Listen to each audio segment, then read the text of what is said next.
Again, I want to also extend my gratitude to you for the last 2 years of stability and for fulfilling the TOPS promise. Those were the requests we brought to you. And because you did that, it allowed us to really focus on our mission. We had Economic Modeling Specialists International is a renowned expert on economic impact studies.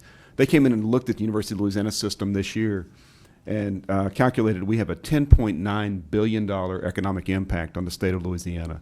That means over 149,000 jobs are directly supported by the activities of our institutions.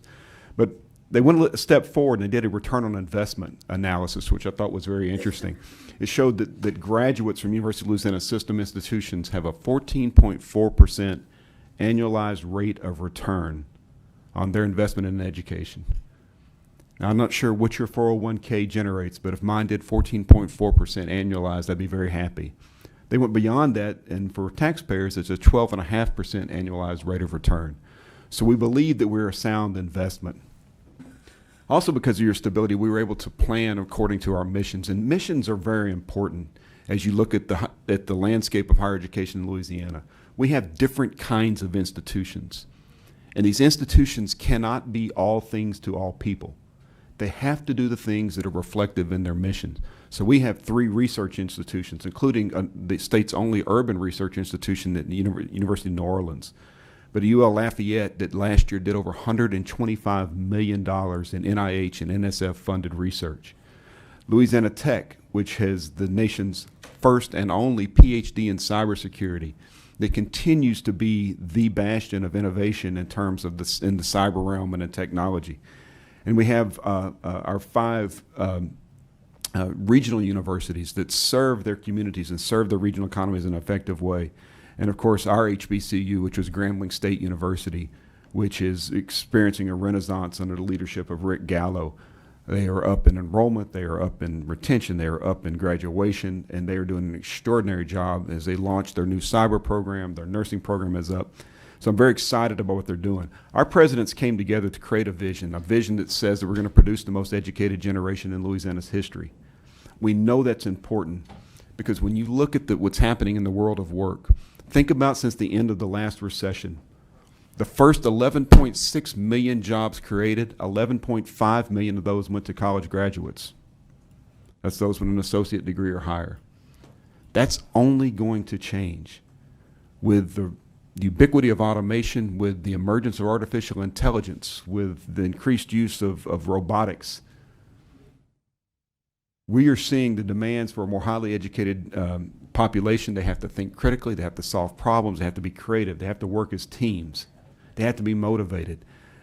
We are trying to create a generation so that in 2030, this body is not occupied with trying to fund universal basic income because we have an unemployable populace. That's the vision that's driving us. We know that we can't do it on the backs of the taxpayers, that you have the law of scarcity applies to this committee as much as anybody, where you have unlimited demands on very limited resources. So we have to find ways to get resources to fund our activities. So public-private partnerships are huge. Now, we've used those to build things like dining spaces and living residence for students, but we do it in other ways as well. Public-private partnership at University of Louisiana Monroe has brought osteopathic medicine to the state of Louisiana for the first time. And the primary care physicians that they will produce will provide a tremendous increase in the quality of care, especially in rural populations. When you go to Louisiana Tech and you see the incubators they have that have technology industries right there on their campus that are employing students and providing work-based learning opportunities for those students, that's what public-private partnerships are. You go to Shreveport, to the nursing school at Northwestern. They have 11 full-time faculty in the nursing school at Northwestern State University in Shreveport that are fully funded by hospitals in that area, because those hospitals have a vested interest in the quality of the nurses that come out. Just a new statistic for you. Last year, we produced 827 nurses in University of Louisiana System institutions. 797 of them passed the NCLEX on the first try. That means the most successful nurses in the United States of America this year came from University of Louisiana System institutions. We're very proud of that. And we're extremely proud of that when you look at the resource-constrained environment that we're producing this kind of quality. We do have asks for you. and those asks are around faculty salaries. You know, we have limited resources when it comes to the total resources per student. Some would call it a unit cost of production. But when you think that those units are students and that cost is our investment in their future, that means that we have to be very decisive, very discriminatory in how we use those resources. So having the resources necessary to provide an increase in our investment in our faculty is absolutely essential. Those faculty are the heart and soul of our institutions. That they're in high demand, they're very mobile. So any help that you can give us in ensuring that we can remunerate them at an appropriate level. You heard about mandated cost. I will tell you I'm an outlier on mandated cost. I think it's important that we find ways to not shift dollars from the classroom to cover mandated cost. But some of those mandated costs are cost of doing business. Now, we do know that the increase is something that we can't control ourselves. But so your help in covering that increase would be greatly appreciated. It's also important that we look at the funding formula. And I want to say that we've been working very closely with the Board of Regents on the funding formula. I know that conversation came up earlier. Performance it's important. We must incentivize performance, but those performance metrics have to be transparent, they have to be predictable, and they have to be aligned with a vision. And when you do those three things in a simple approach to a formula, that's when you're going to drive talent development. That's when you're going to drive performance. And so we continue to work with our partners at the Board of Regents and the other systems to ensure that we have a very simple, very transparent, predictable approach to formula funding. As my institution improves its performance, I ought to know what that's going to generate in the formula, regardless of what anyone else does. And I think that there are some novel approaches to that. Again, I want to thank you for your support. I want to encourage you to continue to invest in talent development in Louisiana because it's going to be absolutely essential for our future competitiveness. So thank you, Mr. Chairman. Sure. Senator Appel? Just a quick question. We heard a lot about racial makeup of schools. Do you have any idea, other than Grambling, of course, what is the racial ratio in the average? For our student base? UL student base. It's about 24% African American. We have about 9 to 12% Hispanic or other non-majority populations, and the rest would be traditional populations. So that's about what the state's breakdown is. It's very close. Yeah, yes, it's sir. very close. But we also know that we've got some historical disparities that we've got to make up for. When you look at educational attainment across Louisiana, we have 23% global in terms of educational attainment for bachelor's degrees, but that varies across populations. And so we've got some ground to catch up. That's one of the reasons why we launched Compete Louisiana. That's our approach to reaching out to the 653,000 adults in Louisiana that have some college but no degree. Right. We know that by reaching out to them and providing ways to knock down the red tape, the barriers to prevent re-enrollment, we can get populations that had not been successful in school, we can get them to the place where they need to be. We think that's going to be a major player in closing some of those gaps. And so, I mean, we know there's issues with attracting minorities to universities. Some of them are financial, some of them are academic, and so forth. Have you all got like a long-term plan, strategy to attack those issues? I guess that's the best way I'm putting it. Yes, sir. Thank you for asking that question. We actually announced in February the name for our approach to that. It's the Reginald F. Lewis Educational Equity Initiative. Okay. Loida Lewis, the widow of Reginald F. Lewis, who was the first African American to lead a $1 billion leveraged buyout of Beatrice Foods in Europe. He's a tremendous example of perseverance, of self-determination, of what it takes to rise from humble beginnings and achieve at the very highest levels in international business. So Ms. Lewis, Loida Lewis, came down and visited with our entire system, represented, of course, by faculty and staff in Lafayette, and we talked about our approach to this. And so we have what's called the Reginald F. Lewis Educational Equity Initiative. It's built around several things. It's built around creating environments on our campuses where students from all backgrounds and all populations can be successful. It's not enough to be diverse. You have to be inclusive. And I found that out one time. I was invited by a Northwestern grad now, Reginald Williams, who's been extraordinarily successful in Shreveport, to a BBPWI meeting. I said, absolutely, Reginald, I'd be happy to go to it. And then I had to Google what's a BBPWI. And BBPWI is being black at a predominantly white institution. Okay. And I went and I listened to these student leaders that described to me their experience, and it was very positive in the abstract. But then they got down to some foundational elements, and they range from small things like Alpha Phi Alpha fraternity is an extraordinary, predominantly black fraternity. They said, you know what, we love being invited to every single Greek activity that happens on this campus. It's great, but just once. We don't want to be asked to do a step show. We want to be invited because we have another way that we can contribute to the conversation. And so we had this conversation, but what came out of it is that we had a culture at Northwestern State that people felt included. They wanted to be there. Of course, there's always going to be, in my opinion, there's going to be, and we've seen it increasingly lately, a demand for our historically black colleges and universities. And what Rick Gallo is doing, again, I can't say it enough, is extraordinary. But every one of our institutions is looking at their culture, looking at their teams to make sure their teams are reflective of the populations they serve, and that the environments are conducive for everybody to be successful. That self-determination piece, I spoke to the graduates of Lakeview High School last night in Natchitoches. So I'm a little punch drunk this morning. It was a long drive home last night. So are we. Yeah, these were 53 students graduating from a very rural school, right? Now, their principal, Mr. Himes, had all of them that had passed a work keys assessment that had determined they had the foundational skills to succeed in the workforce, to stand up. 53 of the graduates stood up because they passed the work keys assessment. I was stunned. This school now has a 93.3% graduation rate. Now, I talked to a lot of those students before graduation. Some knew exactly what they were going to do. Some didn't have a clue. But I know that all of them are prepared for that. We're doing some really important things in Louisiana that sometimes get overshadowed because of our difficulties. Education is something that's starting to work in Louisiana, and we need to continue down this path. I couldn't be more bullish about the future for these young people, and certainly about the future for our universities because of it. Just a comment and a final question.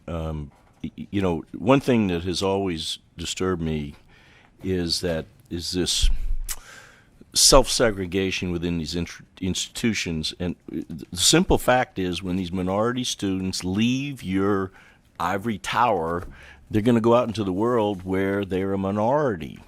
And if they don't integrate in with the majority, then they're going to have problems. That's just my own personal beliefs. Number two, the question I had, though, is high-quality jobs. Are we seeing minority students going into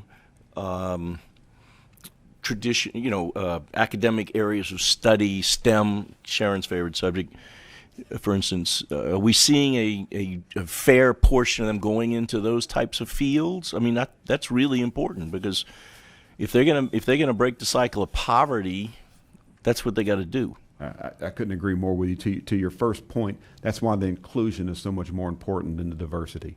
Right? Diversity means you have them on campus. Inclusion means that they're part of the fiber of the campus, and that campus reflects the work they're going to go into in the future. I think you're right on the money on that. But on the other side, you know, the best performance funding model in the world that we've ever seen is called the market.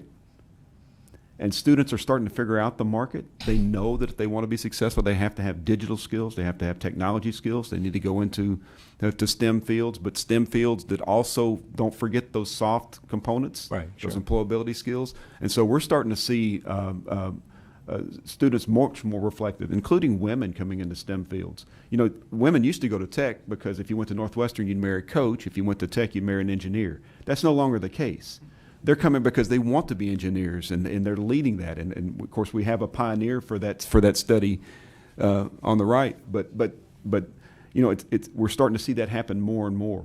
But we're also taking STEM skills and embedding them into non-STEM curriculum. You know, when I was talking with the folks at DXC, they said, you know what, we want to talk to your computer science majors and your computer information systems majors. We want to talk to your music majors. Because if they have any digital literacy whatsoever, we know they're going to be creative. They can think on their feet. They can be flexible. They can be adaptable. And so it's really bringing all of these curricula together and ensuring that we have these core competencies that, regardless of which degree you come out with, you're employable in a number of fields. I think that's our future. Well, I hope there's a proactive effort to to encourage all kids, but certainly kids that come from minority communities, to go into those areas that are more challenging, but also more hold a better future potential as far as income earning. Yes. That's all. That's all I want to Absolutely. say. Thank you. Thank you, sir. How's the medical school coming up in Monroe? Is that still- It's looking fantastic. It will open the fall of 2020. already started building it? Oh, yes, sir. It's coming up. That's what public-private partnerships do. They come around quick. Are you paying them their cost reports, or are you on a capitation model? How many students you can be able to accommodate? Well, the first cohort, I think, will have 60 students, and they'll have tremendous opportunities. You know, it's modeled after a similar model they've got at Auburn University and New Mexico State. Yeah. Both have been very, very successful. But You'll eventually graduate how many per year from the medical school? Well, if they all succeed, we'd graduate 60. Okay. Senator Barrow. Thank you, Mr. Chairman. Dr. Henderson, one of the things I always appreciate about you when I hear from you is your upbeat attitude. I mean, just extremely always upbeat and positive, and I greatly appreciate it. And as I've listened to your testimony, I can tell that everything that you're doing and what you're working towards, or what the system is working towards, is intentional. Yes, ma'am. It's with the intent, with an expected outcome, and as a result of that, then you reach the goal, right? That's right. And so I would just say that, especially for minority students, when they understand what the goal is, or when they understand what is the expectation, and they're given the tools necessary, they can always overcome and actually most of the time supersede what the expectations are. So, you know, I just again want to thank you. I appreciate it. And more importantly, I thank you for the prepared demographics. I thank you very much for that information. And again, I just want to say thank you for what you're doing, what the system is doing. We see you guys are growing by leaps and bounds, and I appreciate it. And I'm really I expect that we're going to see a real visible turnaround as it relates to our educational system. Senator, thank you very much, and I want to thank my partner Ashley Carter for developing she's developing things for two now. I don't know if she's announced that yet or not, but I also want to tell you that clarity and expectations is absolutely essential if you're going to drive performance. Mm-hmm. So many times we try to drive performance towards nebulous targets, and you will never hit them if you don't. But if you're very purposeful in saying, hey, these are our aspirations, and those aspirations require a stretch, then you can actually realize some pretty impactful things. So thank you for that. And I heard that in your testimony. Yes, ma'am. Thank you. Thank you. Senator Hewitt. Thank you, Mr. Chairman. I share Senator Barrow's enthusiasm and your leadership. It is contagious, and so you do always kind of get me fired up when you come and talk here. And I suspect you inspire all the other leaders that are working with you in your system. So thank you for that. I hope so. Thank you, Senator. And I appreciate your efforts and your focus on getting more women and minorities in STEM. It is still a very underrepresented population. Absolutely. And, you know, there's a lot of things that we can do deliberately to try to help encourage that. You know, certainly we need to let those populations know that they can do anything. That's right. And many of them don't have people that are telling them that, or role models in their lives where they can see that, or mentors or opportunities. And so I think that, you know, we have a lot of work to do in that area, but it is going to be impactful to those families and, again, to our state for those groups to have opportunities for higher paid, you know, high demand jobs. So thank you for that. I just kind of wanted to put in that plug. I mean, the numbers in some of these departments are like 10% women. That's right. You know, in some majors, and so we have a lot of ground to cover.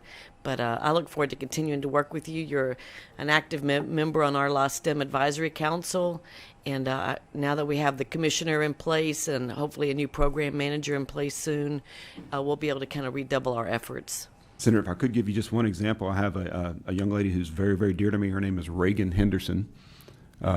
She'll complete her Master of Science in Digital Analytics in December. But she's already using the skill set she's developed and the certification she developed, and she has to change her number from the people that are knocking down her door trying to get her to come to work for them. that is the opportunities that are out there for those that are willing to invest in themselves and develop those skill sets. It's tremendous, and it's only going to increase. And so I talked about the market being a great performance funding mechanism. It's only if the market is informed, and so we have to carry that message to them. I think the work of the STEM group, especially as we move regionally, is going to be instrumental in getting that message out to young people and old people, for that matter.